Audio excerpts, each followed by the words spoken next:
La séance plénière du Conseil régional a donc démarré ce matin, 2 jours après la présentation du projet de réforme territoriale en Conseil des ministres. La fusion de la Picardie avec la Champagne-Ardenne ne passe pas auprès des élus.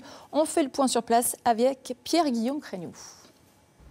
Et si la Picardie restait la Picardie inchangée? Et si au lieu de s'unir avec Champagne-Ardenne, on regardait vers le nord? Et si on regardait vers la Normandie? Ce matin, au Conseil régional, on a sorti les scies, les gommes et les crayons. Chacun y va de sa version de la réforme territoriale. Ce qui est sûr, c'est que la carte proposée par François Hollande ne contente personne dans l'hémicycle. La première salve est venue de l'opposition de droite, l'UMP Christophe Coulon, qui plaide pour une région aux contours inchangés, mais une région aux compétences élargies. Et ce que nous proposons, c'est que la Picardie ait des frontières inchangées, mais qu'au sein de cette Picardie, on crée une nouvelle collectivité, l'Assemblée de Picardie. C'est quoi cette Assemblée de la Picardie? C'est la disparition du Conseil régional et des 3 conseils généraux qui renaissent dans une collectivité territoriale unique. Du côté d'Europe Écologie Les Verts et du Parti Socialiste, on n'a pas de scénario arrêté, tout reste ouvert. Mariage avec le Nord-Pas-de-Calais, mariage avec la Normandie, mariage avec les deux ou le célibat, en tout cas pour le président PS de région Claude Gévert, le premier surpris de ce mariage forcé avec la Champagne-Ardenne.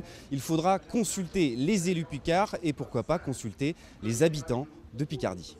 J'ai écrit à l'ensemble des parlementaires picards, donc députés, sénateurs, pour les rencontrer ou les entendre et leur dire le sentiment que nous avons et leur demander d'intervenir dans les débats et d'être porteurs d'amendements pour mettre fin à cette union qui, je pense, pour l'instant, est contre nature. J'ai dit que si cette solution allait jusqu'à son terme, je prendrais l'initiative d'un référendum d'initiative populaire. En tout cas, le Conseil régional compte bien faire pression sur les parlementaires de la région pour modifier ce projet. Le Premier ministre Manuel Valls lui-même l'avait annoncé, il pourrait y avoir des changements. Les élus picards comptent bien s'engouffrer dans cette brèche.